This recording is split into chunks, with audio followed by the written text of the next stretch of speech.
Hello दोस्तों, स्वागत है आपका हमारे यूट्यूब चैनल आर के स्टडी प्लस में। फ्रेंड्स, आज हम पढ़ेंगे कक्षा 12 क्लास 12 की फिजिक्स। और फिजिक्स का पहला ही चैप्टर है जिसका नाम है वैद्युत आवेश तथा क्षेत्र।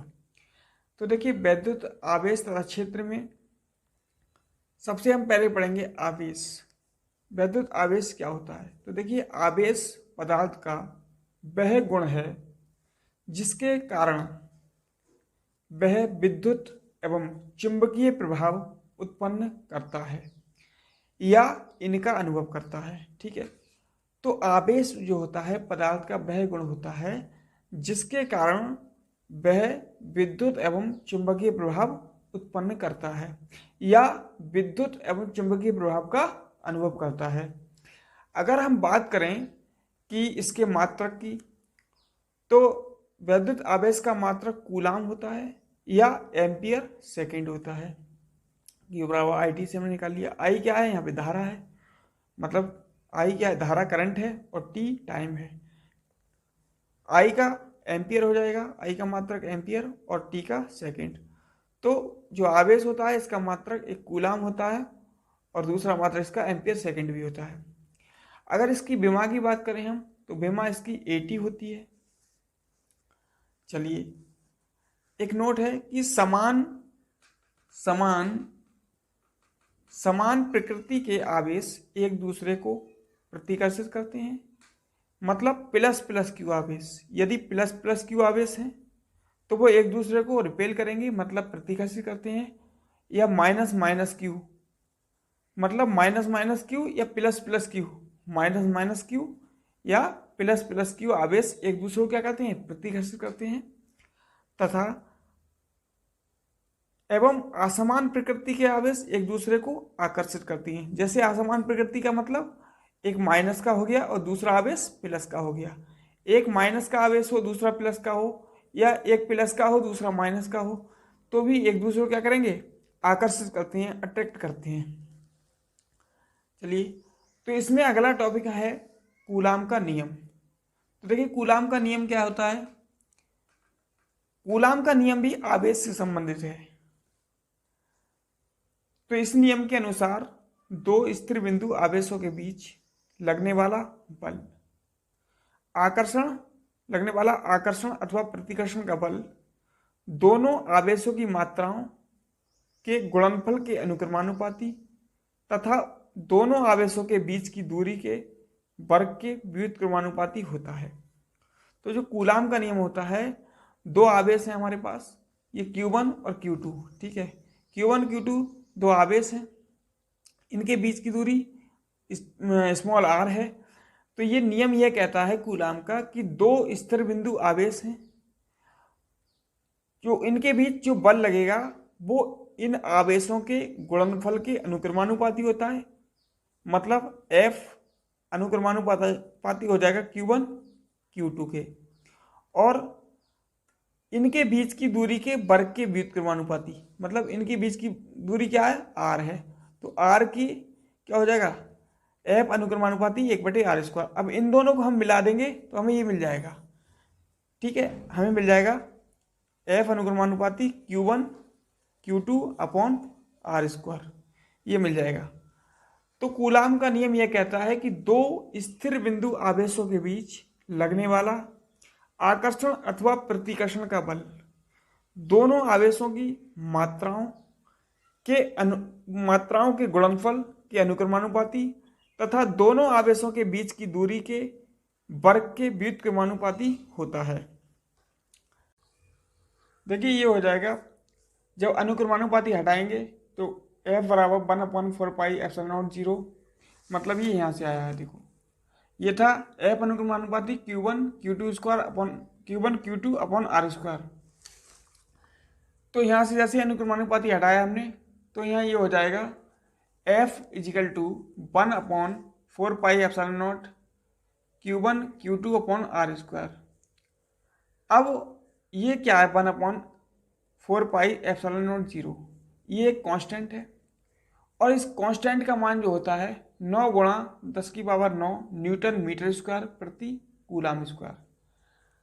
यहाँ पर हम देखें तो जो एप्सिलॉन नॉट है वो निर्वात की वैद्युशीलता है, निर्वात की वैद्युशीलता है, और एप्सिलॉन का जो मान होता है वो 8.85 कूलाम स्क्वायर प्रति newton metre square, 8.85 coulomb square प्रति न्यूटन मीटर स्क्वायर इसका मान होता है। चलिए, तो अगला है इसमें वैद्युत द्विध्रुव। देखिए वैद्युत द्विध्रुव क्या होता है। वैद्युत द्विध्रुव वह निकाय जिसमें दो बराबर परंतु विपरीत प्रकार के बिंदु आवेश एक दूसरे से अल्प दूरी पर स्थित हों, वैद्युत द्विध्रुव कहलाता है। वैद्युत द्विध्रुव के उदाहरण की बात करते हैं तो HCl, H2 के जो अणुओं के बीच में लगता है वो वैद्युत द्विध्रुव होता है। ठीक है, तो वैद्युत द्विध्रुव क्या है। वह निकाय जिसमें दो बराबर परंतु विपरीत प्रकार के बिंदु आवेश एक दूसरे से अल्प दूरी पर स्थित हों, वैद्युत द्विध्रुव कहलाता है। इसके बाद हम पढ़ेंगे वैद्युत द्विध्रुव आघूर्ण। तो देखिए वैद्युत द्विध्रुव आघूर्ण क्या है। वैद्युत द्विध्रुव की रचना करने वाले दोनों बिंदु आवेशों में से, वैद्युत द्विध्रुव की रचना करने वाले दोनों बिंदु आवेशों में से किसी एक आवेश के परिमाण तथा दोनों आवेशों के बीच की दूरी के गुणनफल को वैद्युत द्विध्रुव आघूर्ण कहते हैं। मान लिया हमारे पास दो आवेश हैं, एक माइनस क्यू एक पॉइंट पे है, एक पॉइंट ए पर माइनस क्यू आवेश है, पॉइंट बी पर प्लस क्यू आवेश है। इन दोनों आवेशों के बीच की दूरी अल्प दूरी 2l है, और इस वैद्युत द्विध्रुव आघूर्ण को हम P से शो करते हैं, P से इसको प्रदर्शित करते हैं। तो जो वैद्युत द्विध्रुव आघूर्ण हो जाएगा यहाँ से P equal to 2l into Q, P बराबर 2ql। तो वैद्युत द्विध्रुव आघूर्ण क्या है। वैद्युत द्विध्रुव की रचना करने वाले दोनों बिंदु आवेशों में से किसी एक आवेश के परिमाण तथा दोनों आवेशों के बीच की दूरी के गुणनफल को वैद्युत द्विध्रुव आघूर्ण कहते हैं। इसे P से शो करते हैं।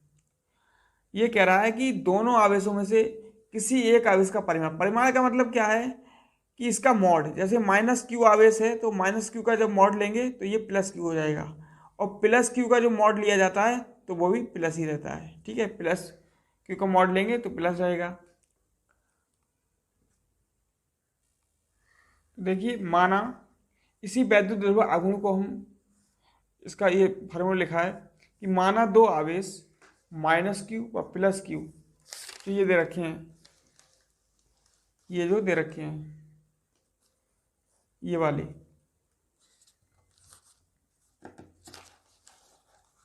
ये जो आवेश हैं ये,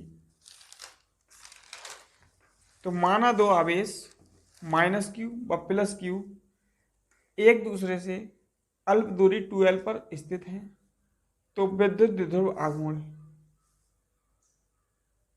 माइनस क्यू प्लस क्यू और इनके बीच की दूरी क्या है 2l। तो P जो हो जाएगा वैद्युत द्विध्रुव आघूर्ण जो हो जाएगा Q इंटू 2l,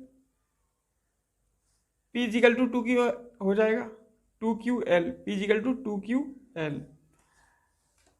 वैद्युत द्विध्रुव आघूर्ण जो होता है वो एक सदिश राशि होती है। इसकी दिशा वैद्युत द्विध्रुव की अक्ष के अनुदिश ऋण आवेश से धन आवेश की ओर होती है। अगर हम वैद्युत द्विध्रुव आघूर्ण के मात्रक की बात करें तो इसका मात्रक कूलाम मीटर होता है और इसकी विमा LTA होती है। कूलाम की क्या हो जाएगी TA AT, और मीटर इस मीटर की L, तो इस पूरे की हो जाएगी LTA। वैद्युत द्विध्रुव आघूर्ण की विमा हो गई LTA। इसमें अगला टॉपिक है वैद्युत क्षेत्र की तीव्रता। वैद्युत क्षेत्र की तीव्रता क्या होती है, चलिए इसको ही पढ़ते हैं। वैद्युत क्षेत्र में किसी बिंदु पर रखे परीक्षण आवेश पर लगने वाले वैद्युत बल तथा परीक्षण आवेश के अनुपात को उस बिंदु पर वैद्युत क्षेत्र की तीव्रता कहते हैं। इसका मात्रक न्यूटन प्रति कूलाम है या होता है। ये हो जाएगा E=F/Q0 न्यूटन प्रति कूलाम, इसका मात्रक हो जाता है न्यूटन प्रति कूलाम। तो वैद्युत क्षेत्र की जो तीव्रता जो होती है, वैद्युत क्षेत्र में किसी बिंदु पर रखे परीक्षण आवेश पर लगने वाले वैद्युत बल तथा परीक्षण आवेश के अनुपात को उस बिंदु पर वैद्युत क्षेत्र की तीव्रता कहते हैं। इसका मात्रक न्यूटन प्रति कूलाम होता है। इस वीडियो में इतना ही फ्रेंड्स, मिलते हैं किसी नेक्स्ट वीडियो में। यदि वीडियो आपको अच्छी लगे तो चैनल को सब्सक्राइब करें, वीडियो को लाइक करें। धन्यवाद।